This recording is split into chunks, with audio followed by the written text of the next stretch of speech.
दिन में दिखने वाले तारे।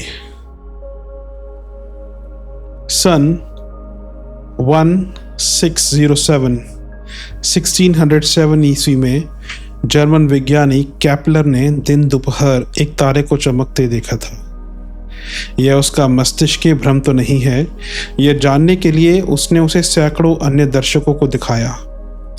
दिन में तारे दिखना बोलचाल की भाषा में किसी बड़ी कठिनाई से सामना करने के अर्थ में प्रयुक्त होता है, पर वैसा प्रत्यक्ष हो भी सकता है, इस पर कदाचित ही विश्वास किया जा सके, पर ऐसा हुआ है और होता रहा है। सन 1578 ईस्वी में भी टाइको ब्राहे नामक एक विज्ञानी ने दिन में एक तारा निकला हुआ देखा था। इतिहास में यह क्रम पहले भी चलता रहा है।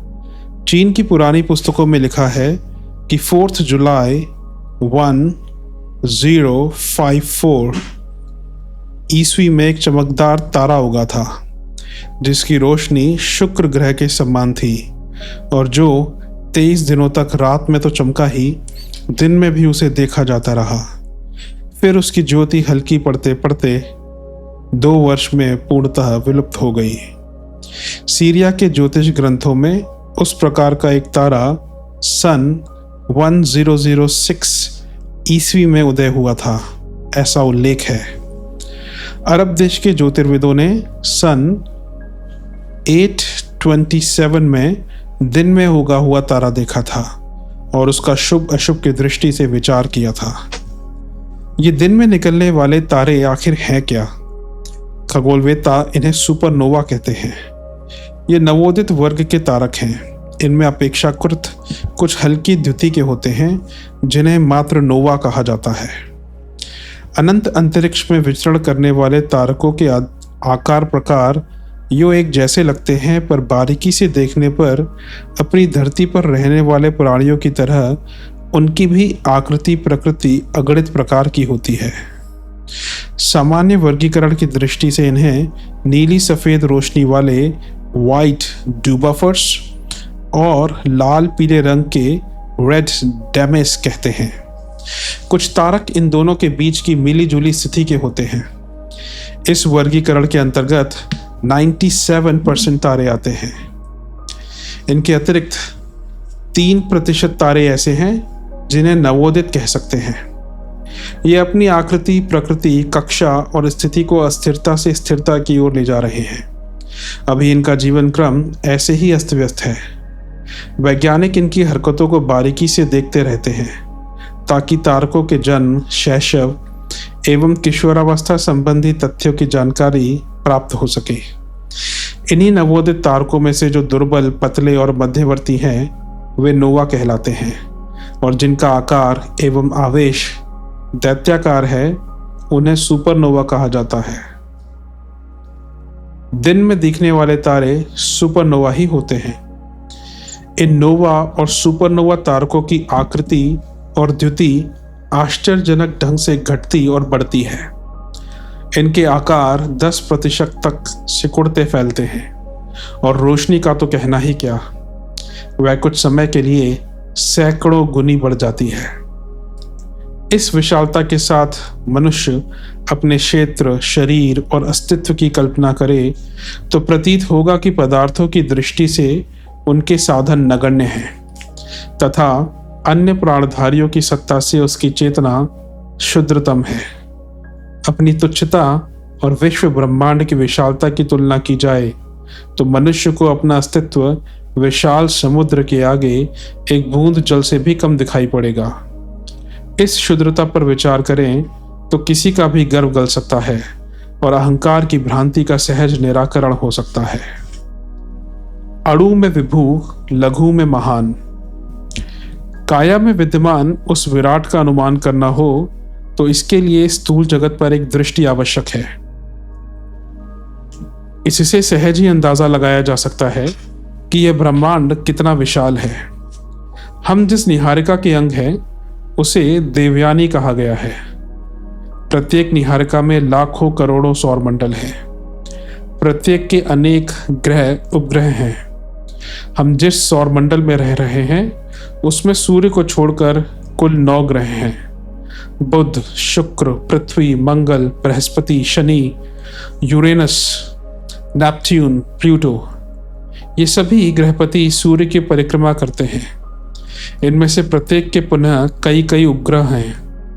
पृथ्वी का 1, मंगल के 2, बृहस्पति के 16, शनि के 16, यूरेनस के 5, प्लूटो का 1, नेपट्यून के 2। इस प्रकार अपने सौरमंडल में कुल 43 चंद्रमा हैं जो अपने अपने ग्रहों के इर्द गिर्द परिभ्रमण करते हैं। सूर्य से इनकी दूरियां क्रमशः 297, 1090, 1521, 2491, 8957, 15070, 30040, 45370, 73750 लाख किलोमीटर है। अर्थात मोटे तौर पर अपने सौरमंडल का विस्तार लगभग 73750 लाख वर्ग किलोमीटर माना जा सकता है। यह तो सिर्फ अपने सौरमंडल की एक सामान्य सी झलक झांकी हुई। इस प्रकार के अनेकानेक सौर परिवार देवयानी में है। देवयानी जैसी अरबों निहारिकाओं के मिलने से आकाश गंगा बनती है। ब्रह्मांड में ऐसी अगणित आकाश गंगाएं हैं।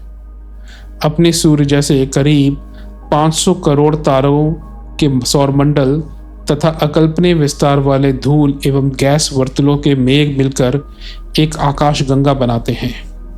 ऐसी 10 करोड़ से भी अधिक आकाश गंगाओं व उनके मध्य के अनंत आकाश को एक ब्रह्मांड कहा गया है। अपनी आकाश गंगा ध्रुव द्वीप की 19 आकाश गंगाओं में से एक है। इसमें लगभग 1 खरब सूर्य हैं, जिसके पृथ्वी जैसे असंख्य ग्रह उपग्रह हैं। इन ताराओं में से कई तो अपने सूर्य से अनेक गुना बड़े हैं। व्याध तारा सूर्य से विस्तार में 21 गुना अधिक है। ज्येष्ठा तो इससे भी कई गुना बड़ा है। उसका विस्तार इतना अधिक है कि उसमें लगभग 700 खरब पृथ्वी समा सकती है। अंतरिक्ष में ऐसे द्वीपों की संख्या भी कोई कम नहीं है। माउंट पैलेमार में लगी 200 इंच व्यास वाली विशाल दूरबीन से अनंत अंतरिक्ष में अब तक कम से कम ऐसी 1 अरब आकाश गंगाएं खोजी गई हैं। मूर्धन्य अमेरिकी खगोलविद E.P. हब्बल के अनुसार आकाश गंगाएं इससे भी कई गुनी अधिक अस्तित्व में हो सकती हैं। वैज्ञानिकों का कहना है कि परिमित सामर्थ्य वाली दूरबीन से अपरिमित आकाश का पर्यवेक्षण इंस्पेक्शन संभव नहीं हो सकता। उनका विश्वास है कि जब तक अंतरिक्ष की जितनी ढूंढ खोज की जा चुकी है वह विराट का एक नगण्य सा भाग है। इससे कई गुना अधिक अविज्ञात के गर्त में अभी भी पड़ा हुआ है, जिसका अन्वेषण प्रायः असंभव है। इसी से विराट ब्रह्मांड की विशालता का अनुमान लगता है। यदि इन आंखों से अपने ही सौरमंडल की हलचलें देख लें तो हम चकराए बिना नहीं रहेंगे। इससे भी करोड़ों गुना विराट के दिग्दर्शन की तो कल्पना ही नहीं की जा सकती। आत्मवेत्ताओं का विचार इससे भिन्न है। उनका कहना है कि यह बात भले ही भौतिक जगत के लिए 100% सही हो, किंतु आत्मिकी के क्षेत्र में ऐसी कोई बात नहीं जो असंभव प्रतीत होती हो।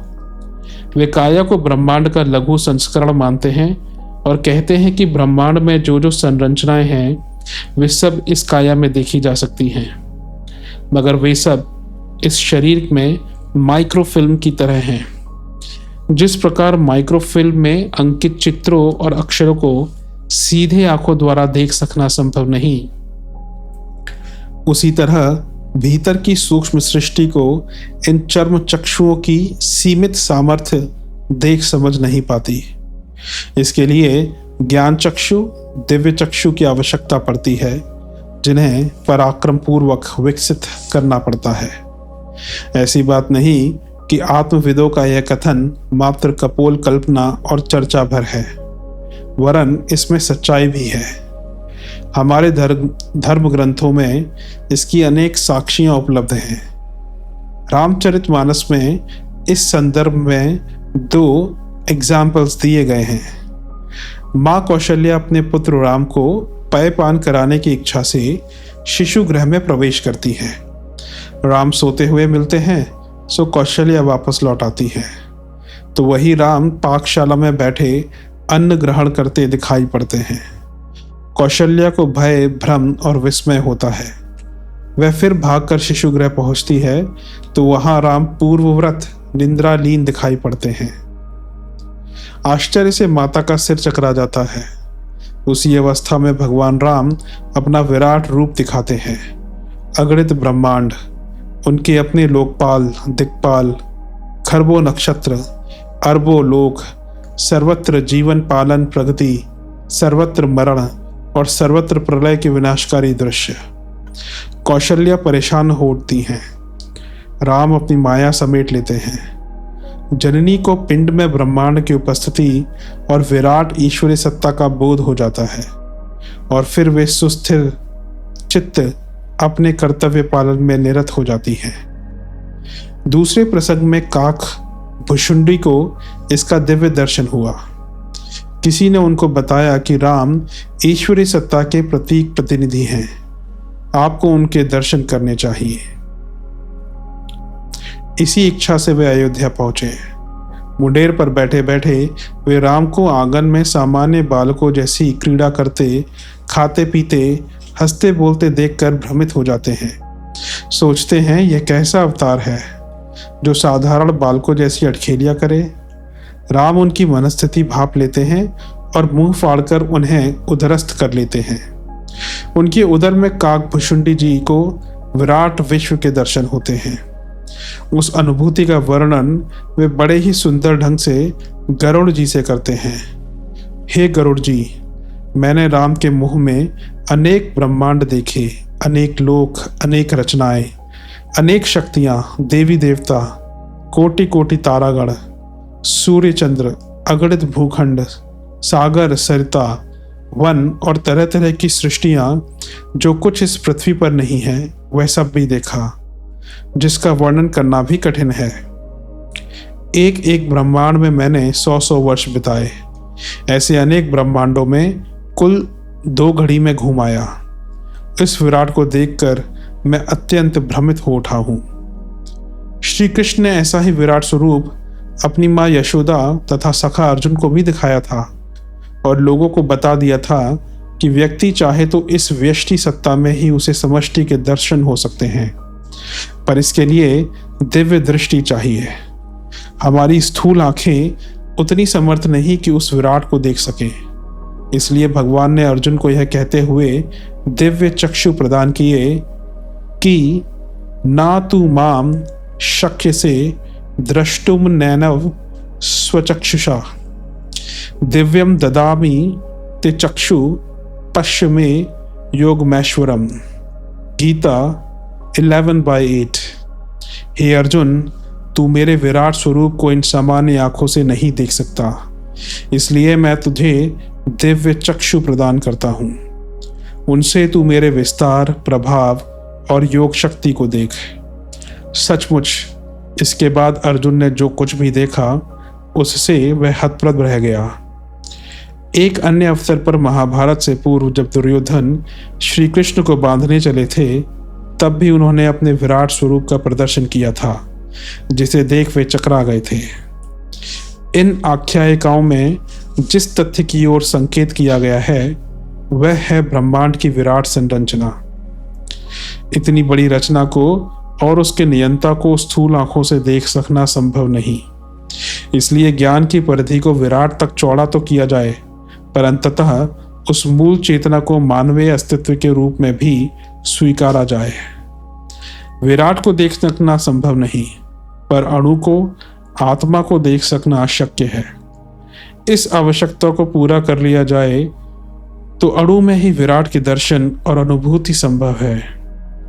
इतना ही नहीं, सांसारिक जीवन में कर्तव्य कर्म से बंधे रहकर भी उस मूल सत्ता को प्राप्त करने की आकांक्षा को पूरा किया जा सकता है, पर इसके लिए व्यक्तित्व में उत्कृष्टता और कर्तृत्व में परमार्थ परायणता का एक आवश्यक अनुबंध पूरा करना पड़ता है। यदि यह संभव हो सके, स्वयं को सामान्य स्तर से कुछ ऊंचा उठाकर भावनाओं को उच्च स्तरीय बनाया जा सके, तो इसी कायपिंड में विशाल ब्रह्मांड की अनुभूति की जा सकती है। मानव जीवन का लक्ष्य और उद्देश्य भी यही है।